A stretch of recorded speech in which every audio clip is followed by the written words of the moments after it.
And so, it continues. Hello there, welcome back to the Writing Advice Q&A. I'm your host Max, also known as M. Karen. Today, we're going to be talking about the idea of a protagonist, or a character in general, so overpowered that it's almost a problem. What do I do in situations like that? What do other people do in situations like that? Let's talk about that today. Before I go on anywhere though, I want to remind you that the following you're about to hear is merely just my advice, my opinion, and what works for me. Don't take it as gospel, instead take it as the ramblings of a silly person who's still got, boop, a little slowpoke on their shoulder. Okay, we clear? We cool? Let's go. So I got a question from a dear viewer asking about what to do when a protagonist, in this particular situation a protagonist, is so OP, overpowered to the extent that they are afraid nothing is ever going to stand in their way and the story is going to become boring. Now this is an understandable feeling, especially when a person with this power emerges into your story, or a power like this is found. And I think that there is a difference between this is this character's ability, or the thing they can do, whether it is being incredibly smart, or being able to see the next 10 seconds into the future, or something broken like that. I think there's a difference between this is their core power, and this is what they do, and this is what they have to get out of trouble. Or in much more blunt ways of saying it, this is the power to solve the plot. And I feel like that's the difference. There's times when, and I'm just gonna say it bluntly, bad writing involves a character developing a new ability to just circumvent the problem. That's not what we're talking about today. The main difference is between a character who has these things innately, and it's a part of their character, as opposed to something that is just given to them just to not have to deal with a particular plot point.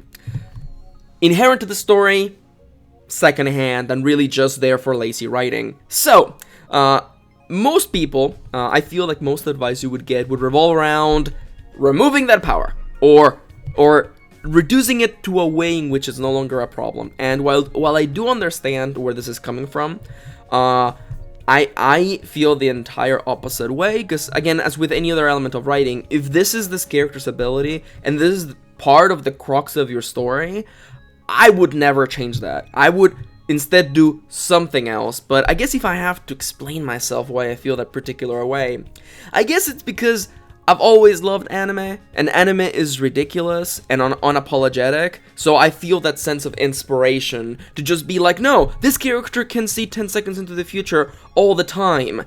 Let's have the story work around this, as opposed to just taking it out. That to me is way less fun, way less of a challenge, way less exciting. So, now you know the scenario. Now you know what I wouldn't do. I wouldn't take it out. I wouldn't change it. Instead, we make things fun. Your character is too overpowered. Let's go over the things I've done in the past, or the things that my stories have done, because honestly, I can't take all the credit for this. You ultimately have to find what works for your story, but in my stories, it's been a matter of three things. I guess we could go in order from least to most exciting. On the lower end of the fun scale, we have cost and limitations. You want to see 10 seconds into the future? What cost does it have? What part of you do you have to let go of? What resource are you spending? Where are these 10 seconds coming from? Are you taking them from somewhere else? Are you affecting the people around you? What is the cost? What are the repercussions of you abusing this power? Consider limitations. I'm not saying gimp the power. I'm saying add more to it. You can only gaze 10 seconds into the future if you do this, if you sacrifice this. Or, my favorite of the whole bunch, hidden costs that you're not aware of until later on. Where are those 10 seconds coming from? Wink. Now, the second thing that I like to do, which falls more in line with my love of anime and the ridiculousness that is anime, is of course, the antagonist is also overpowered in a different way. It's not the same power set, it could be, but it's a different power set that is also incredibly broken, incredibly overpowered. Fight fire with fire, even though that makes absolutely no sense. Add more craziness to the entirety of it. Why not? Why not have the threat be also incredibly overpowered? What could be more overpowered than gazing 10 seconds into the future? What about being able to accurately guess everything your opponent is about to do? And here we arrive at the moment of commitment, because some of you may be feeling, Max, I'm already in a situation where I can't think of solutions for problems when you can see 10 seconds into the future. What happens when you can predict everything 100% accurately? Well, we have fun, that's what we do. We go crazy, that's what we do. We commit to the story, that's what we do. Commit. It's going to be ridiculous. It's going to be ridiculous. But doesn't that also make it memorable, though? Isn't it ridiculous when a character who seems to have the world in their hand with all this power that they have encounters someone a lot stronger than them? Maybe physically, maybe mentally. Maybe a power in a way that our character has no way to fend off of. Give him a challenge. Come on. Just because your character may seem overpowered doesn't mean that they have there's no threat that could ever stand before them. Be creative. Let ideas come to you. Let ideas found you. Commit to this story. Again, in my heart, I'm like, this could be amazing. This could be ridiculous. Commit to it. And now, I've already kind of hinted at this, but my favorite thing to do, aside from, cost and limitations, which is pretty fun, the antagonist also having a ridiculous power set, one of my favorites, and the one that brings me the most writerly joy, are situations with high stakes, situations in which a character's overpowered ability can't fix their problems. Being able to shoot lasers out of your eyes and being able to take a bullet to the chest won't really fix your broken marriage. Being able to conjure fire out of your fingertips is not gonna pay your mortgage. Being able to fly and being able to read people's minds is not gonna change the fact that your kids hate you. Yeah, we get real. We be getting real in here. What are the problems that your superpowers can't fix? I like to lean on super real-ass things, because it really brings the humanity in superheroes, because nobody ever talks about superheroes having to struggle to pay rent, which, #too real, but come on, that's part of storytelling. And I know it's not part of the fantasy, but for me, it brings out the reality in this, that yeah, you can see 10 seconds into the future, but what about your broken marriage, though? What about, the issues you have at home? What about, the friends who are leaving you behind? What about your internal struggle and the things that you can't just, Superman punch your way through? I mean, yeah, sure. Whenever you pick up a gun, it fires exactly where you want it to with laser precision. But you can't make your ex-husband love you again. Situations for which our characters' enormous powers really don't do anything. Situations in which not only the social environment, but also our characters' morals prevent us from just doing things. I mean, yeah, sure, your antagonist is this evil CEO of this evil super mega corporation, and you could just snap your fingers and kill them. But what about the next person that comes in line, and the next one, and the next one? Are you just gonna... How many people are you gonna do that until you realize that you can snap your fingers as long as you want, but it won't change the mega corporation reality of the world you live in?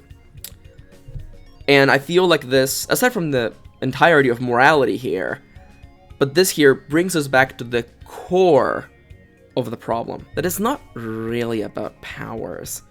It brings us back to the character. What is their struggle? What do they care about? What are they willing and not willing to do? How have their powers changed them? And what are the problems in their life that they can't just fix by bursting through a wall and shooting eye lasers and curving bullets? Or gazing 10 seconds into the future? There's one more thing I want to bring up and kind of bring to the foreground.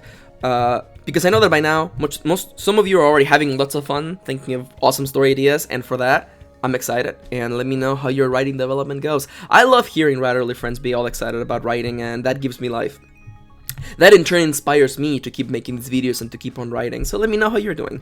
But aside from that, I want you to remember to trust in your story.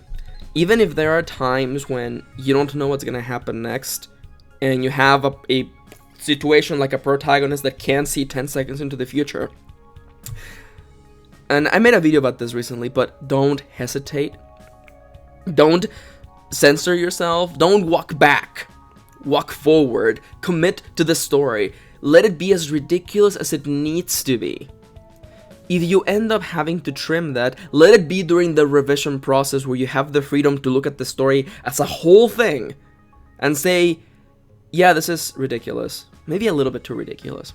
Or not ridiculous enough. We should probably turn it up to 11.